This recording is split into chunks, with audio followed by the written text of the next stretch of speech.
Hello, it's Randi Rhodes. Here's a clip from our show, and go to randyrhodes.com for the whole thing and a podcast. Buy a stinking podcast. Mary had a little man.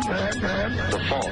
We believe that all men are created equal. To the magnificent mosaic that is America. From radio beacon to radio beacon. I have a dream today. Change has come to America. Believe me. Knock, knock. Who's there? It's a figment of your imagination. Randi Rhodes Show. Turn up your mind. And I know that there are those who are talking about censuring me, talking about kicking me out of Congress, talking about shooting me, talking about hanging me. All I have to say is this. If you shoot me, you better shoot straight. There's nothing like a wounded animal.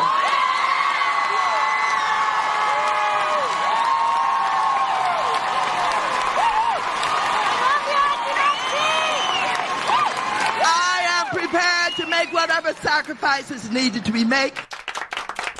Oh, she's fierce, man.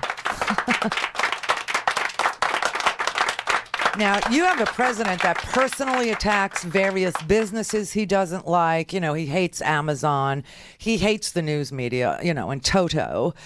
He's gone after Harley Davidson, saying they're waving the white flag of surrender, right? Because he is literally destroying the United States from within. And that's the only way the United States will ever be destroyed, is from within. These trade wars that he's starting, I mean, if he continues down this bad road, Canada, announced that, they're reciprocal tariffs. You want reciprocal trade? He's going to invoke tariffs. They're going to reciprocate. They go into effect today on the 6th of July. We get Chinese tariffs on our stuff. I mean, this is just dangerous. And all the president does is personally attack businesses he doesn't like. He picks winners and losers. And he personally attacks Congress people. Maxine, she's a beauty. I mean, she practically was telling people the other day to assault. Can you imagine if I said the thing she said? Can you imagine, seriously, if I said that? Or you did. Somebody else said that. I mean, with the caveat that some of the things he said at his rallies do seem to have called for people to be assaulted. But can you just, for the average citizen who's not experienced having the President of the United States go after them personally like that, what is that like as a citizen of this country, let alone a member of Congress? Well, I was blessed with courage, and I was blessed with the kind of strength that does not allow me to be intimidated by the likes of Donald Trump. As a matter of fact, early on in your program today, you played several clips showing how violent he is and how he supports violence and why he calls other people names and all of this extraordinary, outrageous activity of the President of the United States, the likes of which we've never seen before. I am prepared for him. Again, I'm not intimidated by him. I think he does not deserve to be the President of the United States, and I simply stand up to him. And so he'll keep doing that as he has done throughout this limited career of his. And I'm going to get on. We're talking about what we as Democrats are doing to deal with the most important issues of our times, important issues that we need to be focused on, and providing the kind of public policy that will help create housing in this country. We have a housing crisis that will try and protect Obamacare, the ACA that they're trying to tear down every day, that will deal with infrastructure so that we can create jobs. We can walk and chew gum at the same time. I can defend against him and I can promote good public policy. I intend to do that, and let him call me whatever he wants to call me. Let him say whatever he wants to say. He will not stop me. He cannot cause me to shut down. That's what they would like to do. They want me to run away. They want me to stop talking. They want me to be quiet. But he can't do that to me. I won't stand for it. Yeah. It is what they try and do. They try, and because they're cowards, they think we're cowards, and we're so much more confident because the facts, the truth, morality, all decency is all on our side. Okay, everything that you would want to have on your side of an argument is on our side of the argument. We're talking about healthcare. We're talking about infrastructure. We do have housing that is like in cities you can barely afford to live anymore. Okay, this man is going to cause a recession. Businesses are going to be hit with higher costs by these tariffs. Companies aren't going to be able to figure out how to get the materials they need. You've got a nail company that's already saying we're going to be out of business come Labor Day.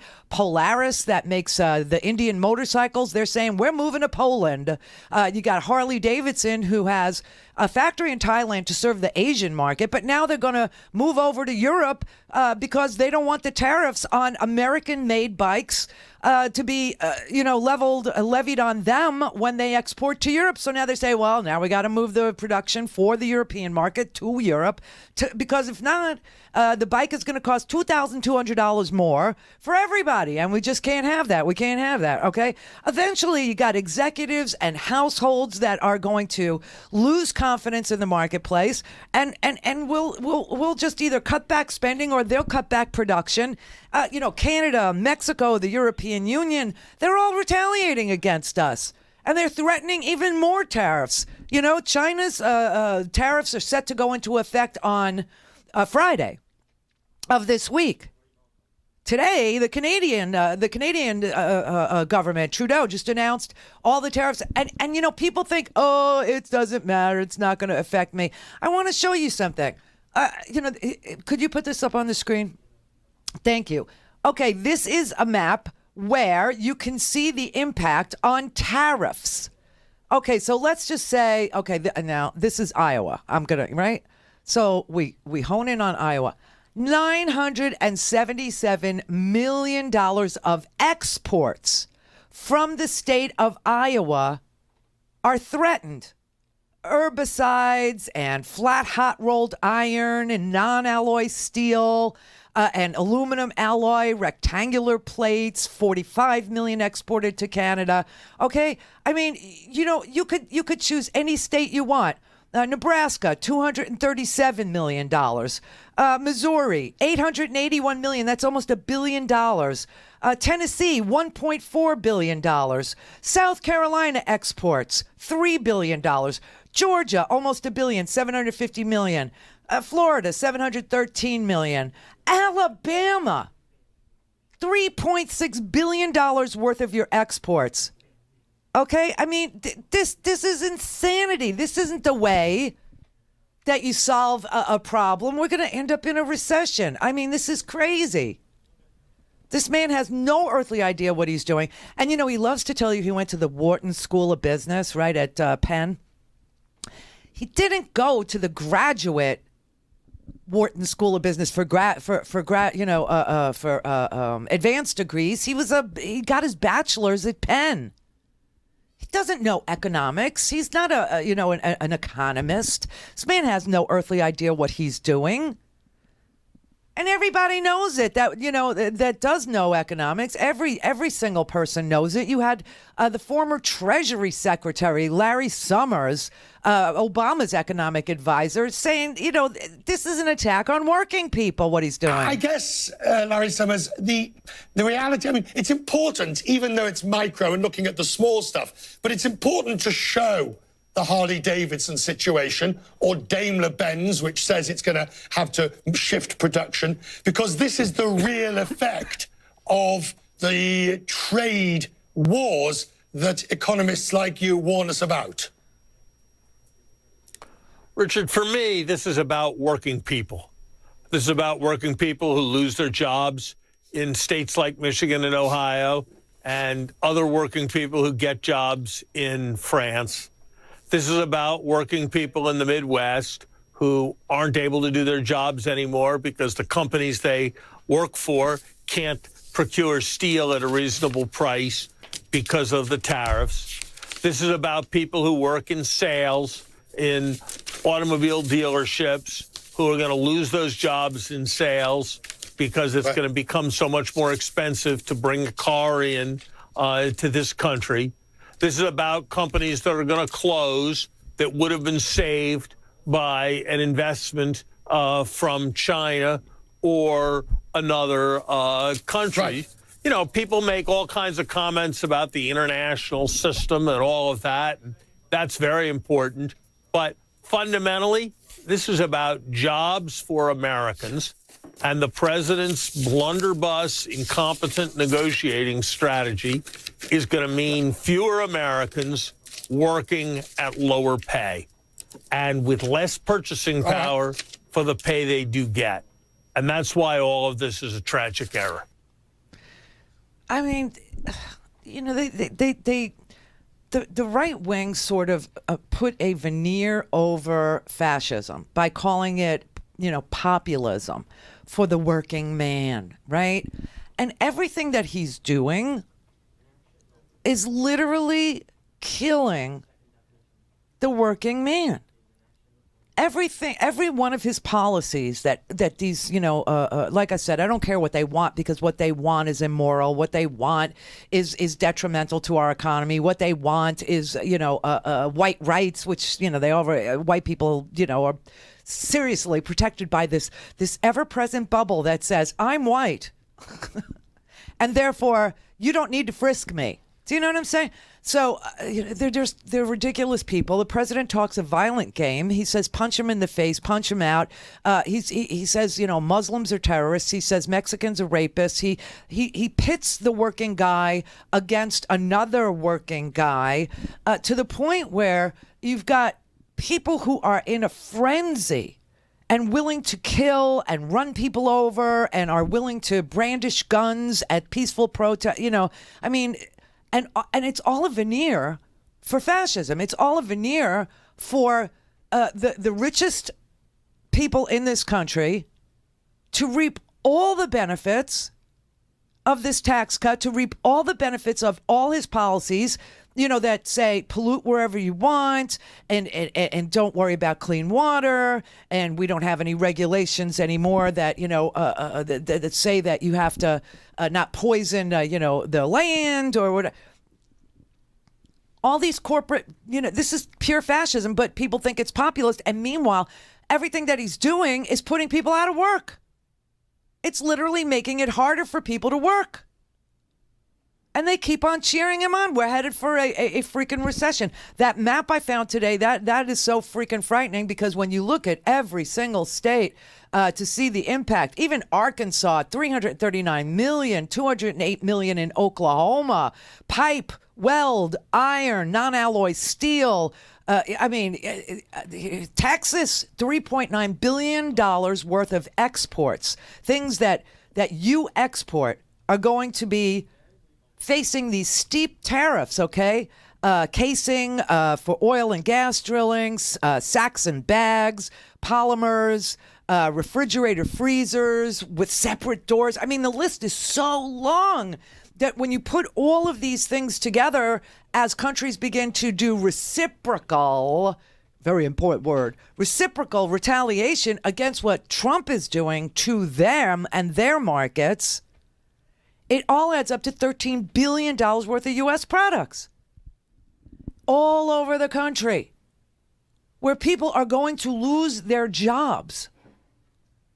He is literally destroying this country from within. And some of these really, really bad, I know the best people. You know what? Ben Carson over at Housing and Urban Development, he's raising the rent for low-income tenants. You know why? Because guys like Sean Hannity bought tons and tons of low-income housing, and they want their money. He is surrounded by people who don't know anything about housing policy. You want to know who one of Ben Carson's top aides is? He's an Uber driver. That's his top aide on housing and urban development, okay? The EPA, Scott Pruitt is seeing how much personal corruption he can actually accomplish before somebody shows him the door. But he doesn't want to ban a pesticide that causes brain damage in children.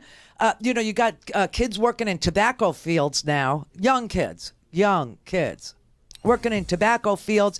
And so they proposed to ban a pesticide that causes brain damage in children. He said no. He's rolling back auto emission standards. And the car industry doesn't even want auto emission standards rolled back. They don't even want it, and he's doing it.